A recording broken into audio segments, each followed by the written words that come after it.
Bismillahirrahmanirrahim. Assalamualaikum warahmatullahi wabarakatuh.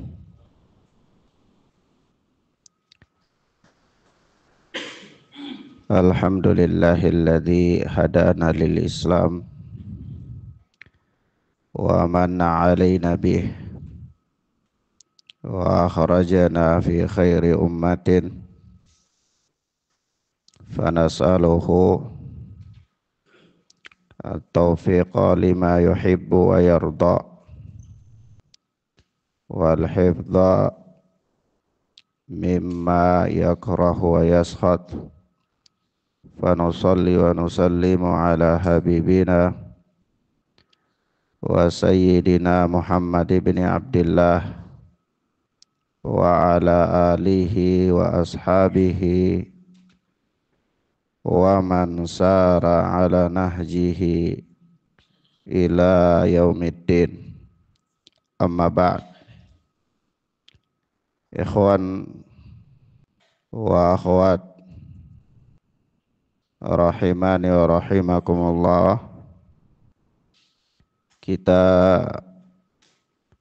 lanjutkan pelajaran kita dengan kitab Aqidatus Salaf Ashabul Hadis oleh Al-Imam Abu Uthman As-Sabuni rahimana wa rahimahallah. Kita masih berbicara tentang sifat ketinggian dan istiwanya Allah Subhanahu wa ta'ala. Selanjutnya berkata Al-Imam As-Sabuni rahimana wa rahimahullah, akhbarana Abul Hasan Abdurrahman ibnu Ibrahim ibni Muhammad ibni Yahya Al-Muzakki telah mengabarkan kepada kami Abul Hasan Abdurrahman bin Ibrahim bin Muhammad bin Yahya Al-Muzakki. Dia berkata, haddatsani Muhammad bin Dawud bin Sulaiman Az-Zahid telah bercerita kepadaku Muhammad bin Dawud bin Sulaiman Az-Zahid. Akhbarani Ali bin Muhammad bin Ubaid Abul Hasan Al-Hafidh min Aslihil Atiq. Dia berkata, telah mengabarkan kepadaku Ali bin Muhammad bin Ubaid Abul Hasan Al-Hafidh dari Aslihil Atiq, maknanya dari benar-benar ini dinukil dari tulisan beliau, karangannya.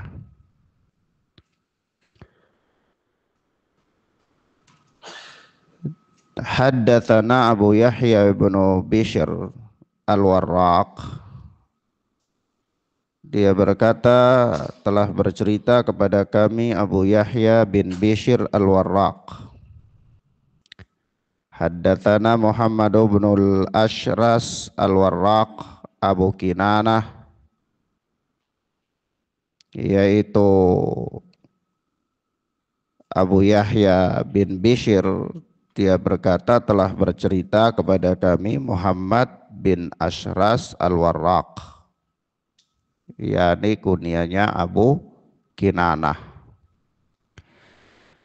Dia berkata, haddatsana Abul Mughirah Al-Hanafi, telah bercerita kepada kami Abul Mughirah Al-Hanafi.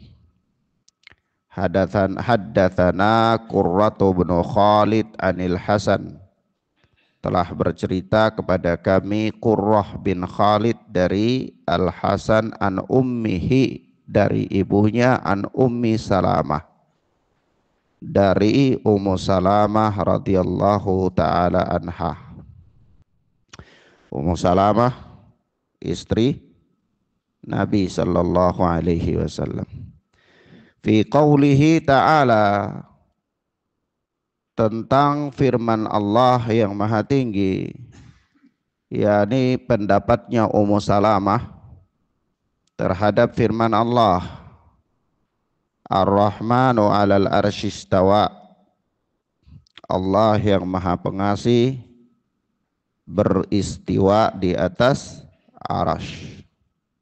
Qalat, berkata Ummu Salamah, al-istiwa'u ghairu majhul wal kaifu ghairu ma'qul wal iqraru bihi iman wal juhudu bihi kufrun. Kata Ummu Salamah, al-istiwa ghairu majhul. Istiwa itu apa? Sudah jelas, ya. Perkara yang tidak asing lagi. Ini perkara yang sudah jelas. Wal kaifu ghairu ma'qul, adapun kaifiyahnya itu tidak diketahui. Wal iqraru bihi imanun, menetapkannya adalah wajib. Wal juhudu bihi kufrun, sementara mengingkarinya adalah kekufuran. Ikhwan wa akhwat, athar yang dibawakan oleh Al-Imam As-Sabuni rahimana wa rahimahullah di sini adalah athar yang disandarkan kepada Ummu Salamah, di mana pendapat beliau tentang sifat istiwanya Allah Subhanahu wa ta'ala. Namun athar ini kalau disandarkan kepada Ummu Salamah adalah dhaif. Sisi kedhaifannya itu karena di dalam sanad atau narasumber daripada athar ini ada rawi yang bernama Abu Kinanah. Abu Kinanah ini rawi yang dhaif, ya, sebagaimana dikatakan oleh Al-Imam Az-Zahabi rahimana wa rahimahullah. Kata Imam Az-Zahabi bahwa fa amma an Ummi Salamah fala yasih lianna Abu Kinanah laisa bi thiqah.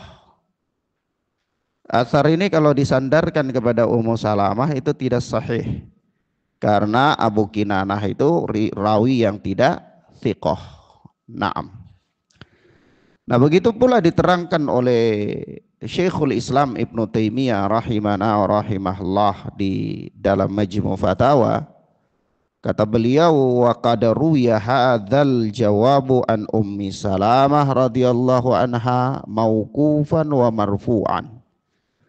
Yaitu riwayat ini atau telah disandarkan atau telah diriwayatkan dari Ummu Salamah secara mauquf maupun secara marfu'.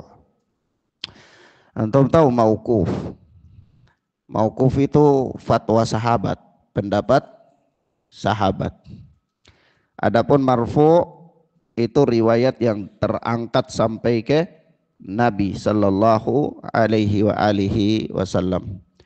Maka Ibnu Taimiyah di dalam Majmu' Fatawa mengatakan wa qad ruwiya hadzal jawabu an Ummi Salamah mauqufan wa marfu'an. Telah diriwayatkan dari Ummu Salamah jawaban ini. Jawaban apa? Kalimat al-istiwa'u ghairu majhul wal kaifu ghairu ma'qul wal imanu bihi wajibun, atau wal iqraru bihi imanun wal juhudu bihi kufrun. Itu beristiwa itu tidak asing lagi, sudah dipahami, kaifiyahnya itu tidak dipahami, sementara menetapkannya adalah wajib dan menentangnya atau mengingkarinya adalah kekufuran. Jawaban ini diriwayatkan dari Ummu Salamah secara mauquf dan ataupun secara marfu. Walakin laisa isnaduhu mimma yu'tamadu alaih. Kata Ibnu Taimiyah, akan tetapi sanadnya itu tidak dapat dijadikan sebagai sandaran, tidak dapat dijadikan sebagai pegangan, tidak bisa berpegang pada sanadnya. Artinya ini adalah salah satu isyarat bahwa riwayat ini adalah riwayat yang apa? Dhaif. Meski demikian ya ikhwan, ada riwayat-riwayat yang semakna dengan ini datang dari apa? Ucapan-ucapan para imam-imam yang sahih. Sebagaimana datang nanti dalam ucapan Al-Imam Malik rahimana wa rahimahullah dan yang lainnya yang disebutkan oleh Al-Imam As-Sabuni di sini. Taib. Sebelum kita jelaskan, kita bacakan lagi kalimat Al-Imam As-Sabuni berikutnya. Kata beliau, wa haddatsana Abu Hasan ibnu Ishaq Al-Madani, haddatsana Ahmad ibnu Khadr Abu Hasan Asy-Syafi'i. Telah bercerita kepada kami Abu Hasan Ishaq Al-Madani. Dia berkata telah bercerita kepada kami Ahmad bin Al-Khadr Abu Hasan Asy-Syafi'i. Dia berkata haddatsana Syadzan, telah bercerita kepada kami Syadzan. Haddatsana Ibnu Makhlad bin Yazid Al-Kuhustani, telah bercerita kepada kami Ibnu Makhlad bin Yazid Al-Kuhustani. Dia berkata haddatsana Ja'far ibnu Maimun, telah bercerita kepada kami Ja'far bin Maimun. Qal, dia berkata, Ja'far bin Maimun berkata, su'ila Malik ibnu Anas an qawlihi. Malik bin Anas ditanya tentang firman Allah, Ar-Rahmanu 'alal arsy istawa, yaitu firman Allah Ar-Rahmanu 'alal arsy istawa. Kaifastawa? Pertanyaan yang diajukan kepada Imam Malik adalah kaifastawa? Bagaimana bentuknya Allah beristiwa itu? Qal, maka Imam Malik berkata al-istiwa'u ghairu majhul. Istiwa itu suatu perkara yang sudah dipahami. Wal kaifu ghairu ma'qul. Sementara kaifiyahnya, bentuknya adalah tidak dipahami. Wal imanu bihi wajibun, dan mengimaninya adalah wajib. Wasu'alu anhu bid'ah, bertanya tentangnya adalah bid'ah. Wa ma araka illa dhallan, dan aku tidak melihat engkau melainkan orang yang sesat. Wa amara bihi an yukhraja min majlisihi, dan Imam Ahmad memerintahkan supaya orang ini dikeluarkan dari majelis beliau rahimana rahimahullah. Taib. Nah ikhwan wa akhwat, athar ini disandarkan kepada Imam Malik bin Anas rahimana rahimahullah adalah sahih, Imam Darul Hijrah. Dan asal ucapan ini itu dari gurunya Imam Malik, Rabi'ah. Tetapi kemudian asar ini baru populer ketika dikeluarkan oleh Al-Imam Malik karena adanya pertanyaan yang disampaikan kepada Imam Malik di majelis beliau, ya. Naam. Ala kulli hal ya ikhwan, a'azzani Allah wa iyyakum. Apa faedahnya Al-Imam As-Sabuni menyebutkan sekian banyak pendapat-pendapat dari para ulama, para imam-imam terkemuka di dalam satu permasalahan yang sama? Sekiranya beliau menyebutkan hadis, kemudian menyebutkan ayat, ya itu sudah mencukupi. Iya. Tapi kenapa beliau menyebutkan begitu banyak atsar yang masih berbicara tentang satu permasalahan yang sama? Atau tidakkah cukup beliau menyebutkan satu atsar saja? Tapi bahkan beliau menyebutkan atsar yang berulang-ulang, ya. Diriwayatkan dari jalan yang berbeda atau dari imam-imam yang berbeda. Ya, mempunyai pendapat yang sama. Ya, mempunyai pendapat yang sama. Faedah paling terpenting adalah ini menunjukkan kepada kita bagaimana seorang imam dia mengeluarkan dalil-dalil untuk mempertahankan argumen yang dia sampaikan. Ya, ketika Al-Imam As-Sabuni rahimana wa rahimahullah menyebutkan keyakinan beliau dan keyakinan ahlul hadis bahwa Allah subhanahu wa ta'ala itu beristiwa di arasy, beliau menyebutkan ayat dan menyebutkan hadis, lalu beliau menyebutkan sejumlah perkataan para ulama. Ini menunjukkan apa? Beliau mengeluarkan dalil-dalil untuk menguatkan argumen beliau bahwa apa yang beliau katakan itu punya bukti-bukti yang otentik, punya dasar hukum yang kuat. Itu pertama. Yang kedua, beliau menyebutkan sejumlah pendapat ulama itu untuk memberikan keterangan kepada kita bahwa pendapat-pendapat yang beliau sebutkan di dalam kitab beliau, terkhususkan dengan bahasan yang beliau bahas, itu bukan pendapat yang baru lahir dari beliau semata-mata, bukan. Tetapi beliau mempunyai salaf dalam bidang tersebut. Mahfum ya ikhwan?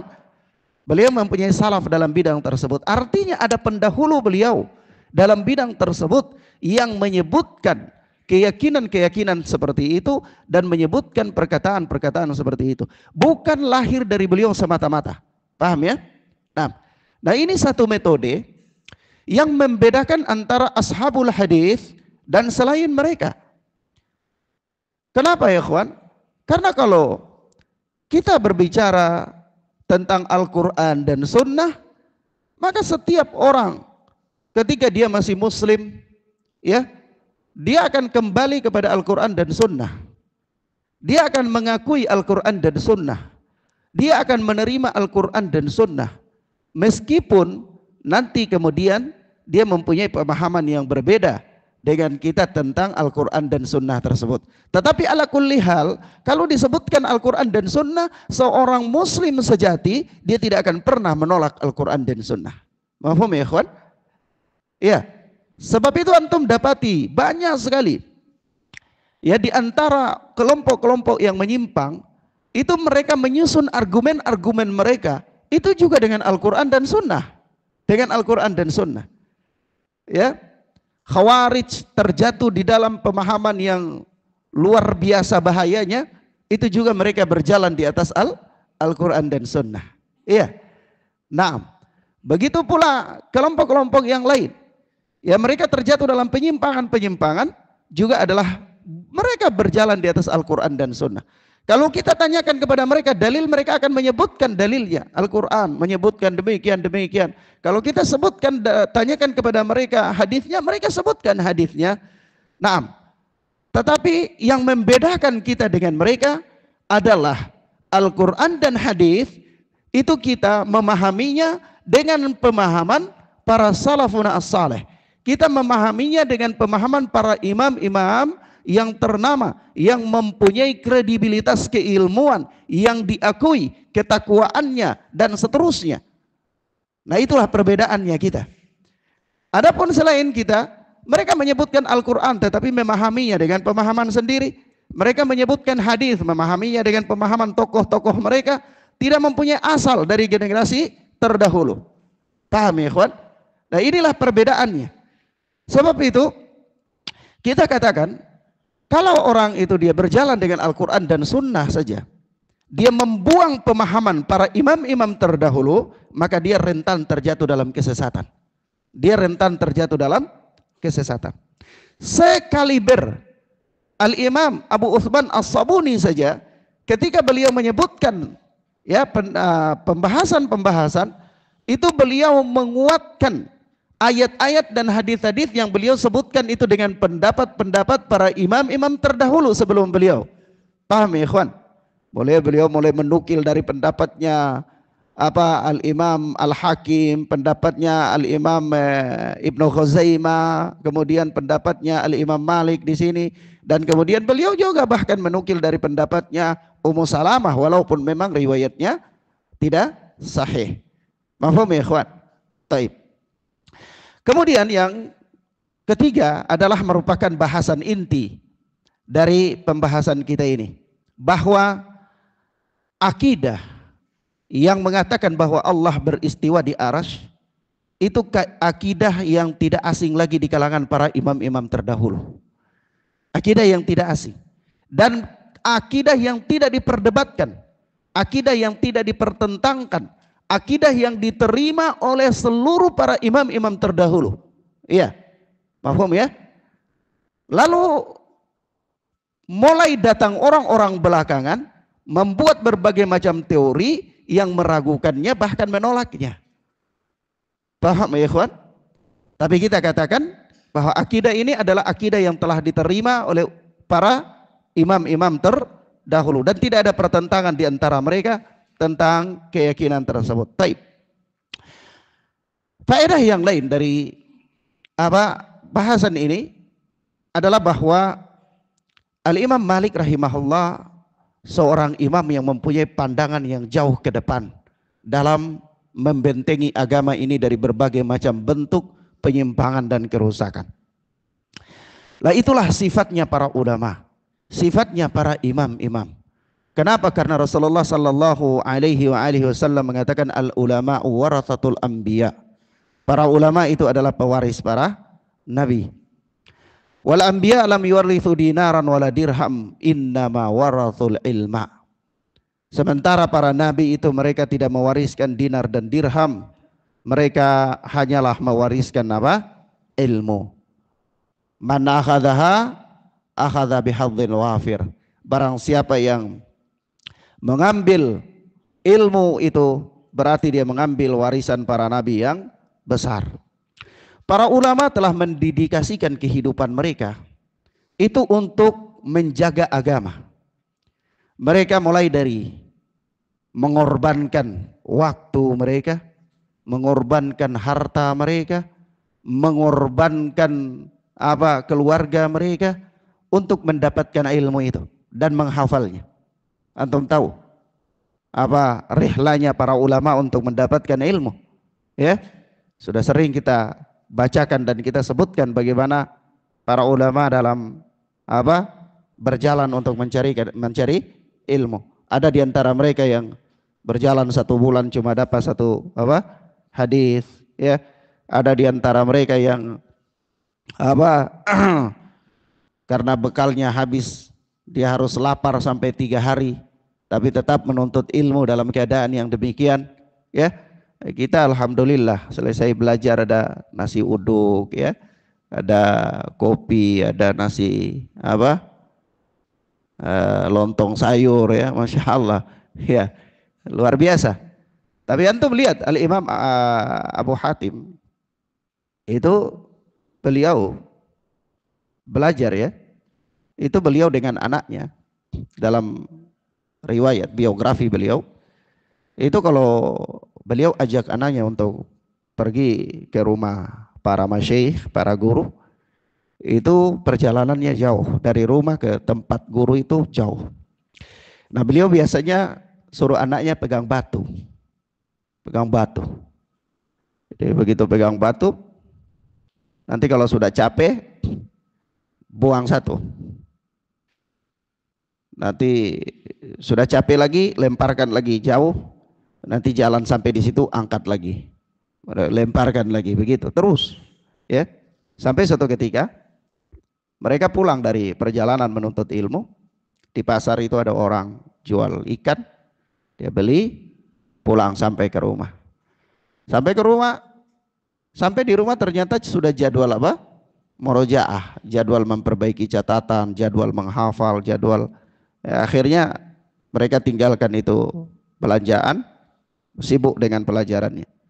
Begitu sibuk dengan pelajaran, ya, kaget, sudah lapar mau makan, ikannya sudah merusak, akhirnya dimakan mentah-mentah, ya, daripada dibuang nanti mubadzir, makan. Begitu makan habis, ya sudah. Itulah perjalanan mereka. Kalau dia tanyakan kenapa kok dia harus, ya, membawa beban yang berat, ya, karena memang sesuatu yang didapati dengan susah payah itu dia lengket, ya. Dia lengket dan dia sangat berarti, dia berkah. Kalau orang dia dapatkan sesuatu dengan gampang, ya, itu tidak lengket. Tidak lengket dan tentunya keberkahannya juga kurang, ya. Dia tidak ada pengorbanan, tidak ada perjuangan. Padahal apa? Man jahada fina lanahdiyannahum subulana. Itu harus ada di situ apa? Pengorbanan, harus ada pengorbanan. Allah memberikan kepada seseorang sesuatu perkara yang besar sesuai dengan besarnya pengorbanan orang itu. Dia korbankan waktunya, dia korbankan apa? Orang yang belajar itu berat ya, ikhwan. Ya, orang yang para ulama dalam menghafal ilmu, menjaganya itu berat. Kalau kita lihat saja ya, kalau apa para olahragawan itu, mereka mau menjadi atlet-atlet hebat, itu mereka berlatih tidak ada henti-hentinya, ya, membutuhkan biaya yang banyak. Tidak ada seorang atlet dia tidur-tidur kemudian tanding dia menang juara satu, tidak ada, ya. Dan begitu pula orang-orang yang mempelajari agama, dia duduk peluk-peluk istri setiap hari, ya, duduk ngomong anak dari pagi sampai malam, besok lagi ngomong lagi begitu, terus dia jadi orang alim, pintar. Tidak ada kayak gitu. Dia korbankan waktunya, dia jauh dari istrinya, dia jauh dari anaknya, ya, dia jauh dari keluarganya, dia jauh dari kampung halamannya, ya, dia korban. Dan para ulama benar-benar berkorban. Al-Imam Malik rahimahullah itu suatu ketika beliau lihat atap rumahnya itu sudah tidak ada persiapan perbekalan untuk membiayai beliau untuk belajar terus, ya. Beliau waktu itu nggak buka donasi untuk belajar, ya. Beliau keluarkan atap rumahnya, ya, apa, turunin atap rumahnya, dia jual atap rumahnya untuk apa? Biaya belajarnya. Antum tahu Rabi'ah, gurunya Imam Malik, itu dia katakan ke istrinya, ini 40 dinar, kalau engkau mau ambil, saya mau berangkat. Nanti kalau engkau tidak mau ya sudah, kita cerai sekarang, kita pisah, ya. Saya mau pergi rihla belajar. Kata istrinya, saya rela, ya, mari saya rela. Antum tahu dia pergi berapa lama? Hah? Bukan 2 hari, ya. Bukan 2 hari. Dia pergi tidak pakai mobil Mercy, dia pergi nggak pakai Avanza, nggak pakai Innova, nggak. Pergi apa? Jalan kaki dan berunta, ya. Itu dia pergi 40 tahun lamanya baru dia pulang. Ya, kalau istri kita sekarang gawat, ya, gawat. Itu ya, jangan ibu-ibu protes dulu, batuknya jangan terlalu kuat, ya. Nah, ikhwan, paham ya? Ini subhanallah, itu luar biasa mereka dalam apa, perjuangan mereka. Dan Masya Allah, itu kalau kita bicara tentang perjuangan para ulama itu luar biasa sekali. Tapi anak ingin katakan di sini apa? Imam Malik rahimahullah, dengan pengorbanan perjuangan mereka yang begitu hebatnya, ya, itu mereka benar-benar menjaga agama ini dengan penjagaan yang sangat ketat. Kalau antum tanyakan, Ustadz, di mana sisi pendalilannya? Ustadz mengatakan Imam Malik melakukan penjagaan terhadap agama begitu ketat. Pendalilannya di sini. Di kalimat apa? Ketika orang ini bertanya kepada Imam Malik, itu bukan Imam Malik sekedar menjawab. Tetapi kemudian Imam Malik melihat pada diri orang ini ada benih-benih penyimpangan. Iya. Maka seorang guru itu dia jauh lebih ke depan, dia punya pandangan. Karena keilmuannya, karena pengalamannya, karena macam-macam yang ada pada dia, Allah memberikan keberkahan sehingga dia mampu melihat hal-hal yang mungkin orang awam tidak mampu untuk melihatnya. Mahfum ya ikhwan? Dari mana? Dari Imam Malik mengatakan langsung kepada orang ini, wa ma araka illa dhalan, saya tidak melihat engkau ini melainkan orang nanti sesat. Wa amara bihi ay yakhruja min majlisihi. Lalu Imam Malik perintahkan, keluarkan orang ini dari majelis, keluarkan orang ini. Itu Imam Malik mampu melihat gak? Hah? Bukan Imam Malik melihat perkara gaib, bukan. Tetapi seorang yang berdiri di atas ilmu yang hak, mempunyai manhaj yang kokoh, Allah berikan kepada dia karunia dengan kedisiplinan, keilmuan dan pengalaman, itu dia mampu melihat apa yang tidak dilihat oleh orang awam. Ya, mahfum ya ikhwan? Dia diberikan apa kalau kita bahasakan itu firasat yang tinggi, ya. Sehingga para imam-imam itu mereka bisa berbicara tentang hal-hal yang bisa terjadi di masa depan 20 tahun, 30 tahun, 15 tahun, ya. yang orang awam tidak bisa memikirkan dan membayangkannya. Mafhum ya ikhwan? Kenapa? Karena mereka berbicara itu dengan ilmu, dan ilmu itu berasal dari wahyu. Wahyu telah memberitahukan kepada mereka dan mereka mengetahui hal-hal seperti itu, sementara orang awam dia tidak punya ilmu, tidak punya wahyu, tidak punya ilmu, artinya yang memberitahukan, yang dia tidak punya aba-aba, nggak punya kisi-kisi. Sementara orang awam, orang alim, dia sudah punya itu. Dari mana? Dari ilmu yang dia miliki. Mafhum ya ikhwan? Sehingga karena amalan itu punya karamah. Amalan itu punya karamah. Kalau ana bahasakan atau bahasa lain, amalan itu punya keberkahan. Di samping amalan itu bisa dia mendapatkan pahala, tapi dia itu punya keberkahan. Maka orang yang semakin taat kepada Allah, itu dia punya keberkahan yang semakin banyak. Ana sampaikan di sini contoh ya, kemarin di majelisnya Ustadz Dr. Firanda, itu beliau menyebutkan jenis amalan yang punya keberkahan. Itu amalan yang punya keberkahan itu apa? Tentang kisah tiga orang yang terjebak di dalam apa? Goa. Yang satu dia berdoa dengan sebutkan amal salehnya, terbukalah. Kemudian satu lagi terbuka, akhirnya mereka bisa keluar. Dia bertawassul dengan amal saleh. Artinya begini, masing-masing orang ini menyebutkan amal salehnya. Dengan keberkahan amal saleh itu, Allah subhanahu wa ta'ala memberikan kepada mereka jalan keluar. Mafhum ya ikhwan? Ya, ini yang ana maksudkan, bahwa amalan saleh itu punya karamah atau punya keberkahan. Nah, orang-orang yang semakin tinggi dalam beribadah, kedekatan mereka semakin tinggi kepada Allah, itu maka mereka semakin dekat dengan Allah. Maka datang dalam banyak nas mengatakan orang-orang seperti ini adalah merupakan wali-wali Allah subhanahu wa ta'ala. Dan antum tahu sendiri bagaimana nas-nas berbicara tentang keutamaan wali-wali Allah subhanahu wa ta'ala. Taib. Nah, Imam Malik rahimahullah, beliau melakukan penjagaan terhadap agama, yaitu dengan mengusir orang ini dari majelis beliau. Ya kenapa ya ikhwan? Bukan hanya soal bertanya, tetapi sebab itu kata Syekh Robi bin Hadi Al-Madkhali hafidhana wa hafidhahullah, di dalam syarah beliau terhadap akidah salaf ini, kata beliau begini, lianna ghalib, ketika beliau menjelaskan atau menyebutkan ucapan Imam Malik, yaitu al-istiwa'u ma'lum wal kaifu majhul wa su'alu anhu bid'ah, ya, itu kata beliau begini, kata Syekh Rubi, lianna ghaliba man yas'aluna hadhil as'ilah ahlul fitan wa ahlul bid'ah yuriduna itharal qalaqil wal fitan khasatan baina ahli sunnah fasail yantadirul ijaba min Malik fayata'allaku biha wa yadhhabu yuthirul fitan. Pada umumnya, karena ketika Imam Malik mengatakan pertanyaan ini adalah bid'ah, lalu Imam Malik menyuruh orang ini keluar dari majelisnya. Kenapa begitu? Karena pada umumnya orang-orang yang bertanya dengan pertanyaan-pertanyaan seperti ini adalah ahlul fitnah wa ahlul bid'ah. Ahlul fitnah dan ahlul bid'ah. Yaitu apa? Yuriduna itharal qalaqil wal fitan khasatan baina ahli sunnah.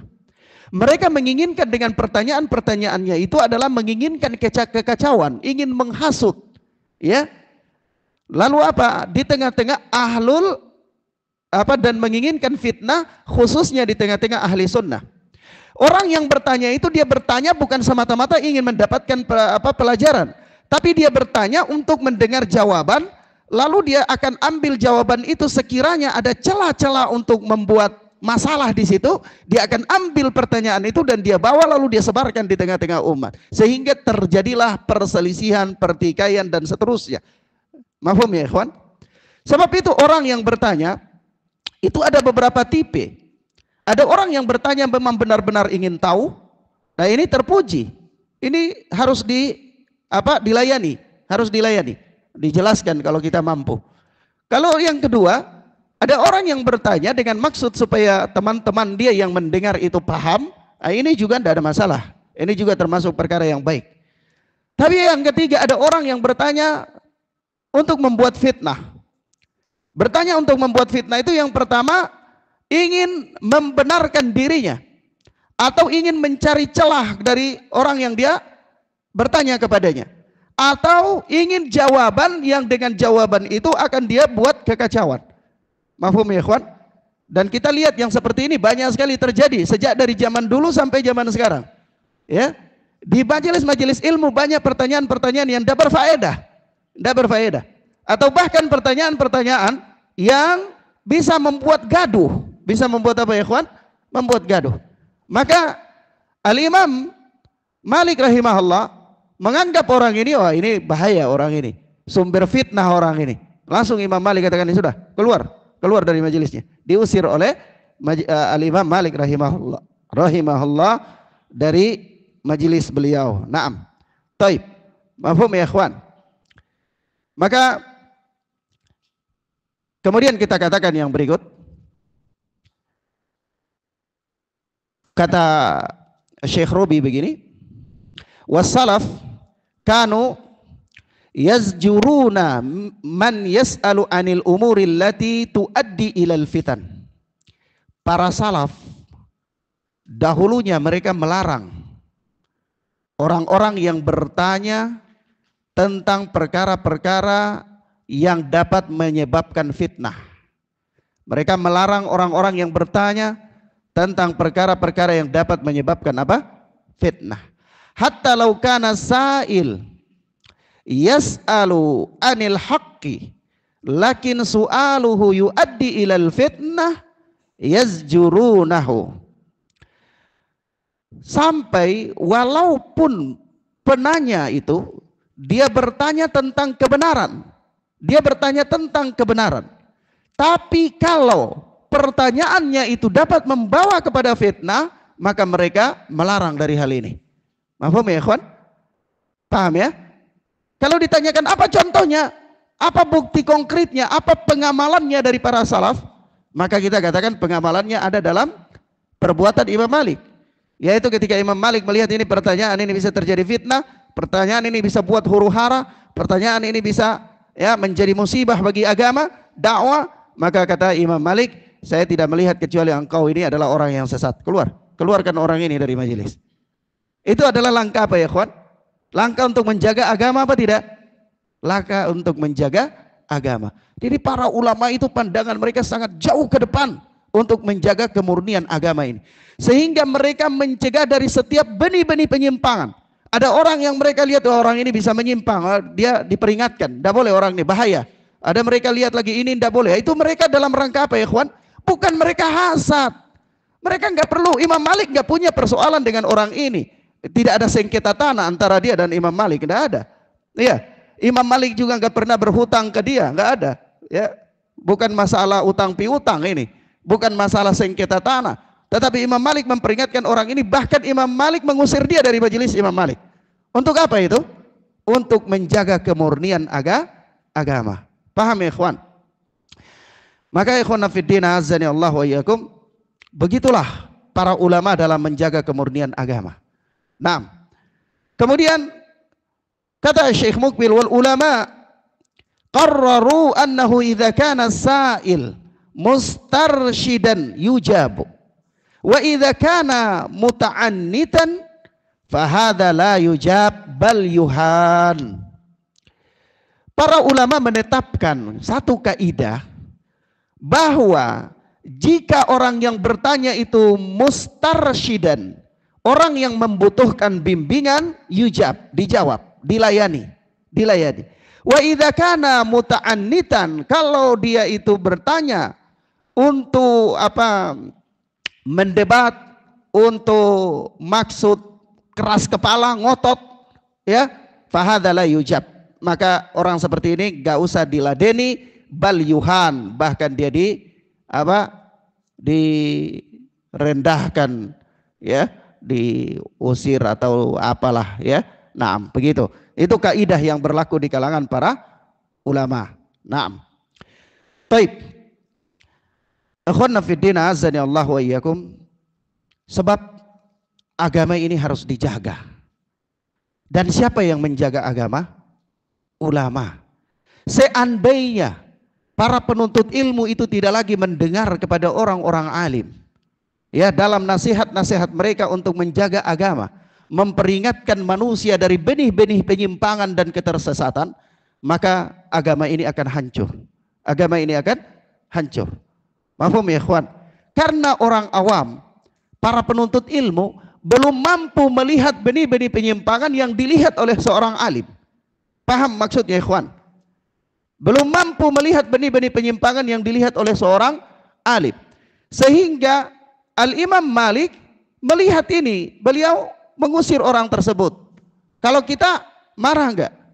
Atau seandainya kalau tidak diterangkan, kira-kira antum mampu enggak memahami hikmah di balik tindakan Imam Malik? Saya yakin kita belum mampu. Imam Malik keras sekali. Ya, Imam Malik ini apa? Padahal orang itu kan bertanya, maksudnya baik, ya gitu kan? Nah itulah suka asumsinya orang awam. Tetapi ala kulli hal ya ikhwan, yang jelas seorang alim itu dia lebih ya berhati-hati dan lebih berusaha seketat-ketat mungkin untuk menjaga kemurnian agama ini. Dan itu tanggung jawab mereka. Itu adalah apa? Tanggung jawab mereka. Maka orang-orang awam, para penuntut ilmu, ya jangan merasa lebih tahu dari mereka. Ya, ikutilah nasihat-nasihat mereka. Karena apa yang mampu dilihat oleh mereka belum mampu dilihat oleh orang awam. Naam. Baik, demikian akhwana fiddin azani Allah wa iyyakum. Ini beberapa hal yang bisa kita sampaikan pada pagi hari ini. Ya, mudah-mudahan bermanfaat bagi kita insyaallah taala. Wassallallahu ala nabiyina Muhammad wa ala alihi wa sahbihi wasallam. Subhanakallahumma bihamdika asyhadu an la ilaha illa anta astaghfiruka wa atubu ilaik. Wassalamualaikum warahmatullahi wabarakatuh.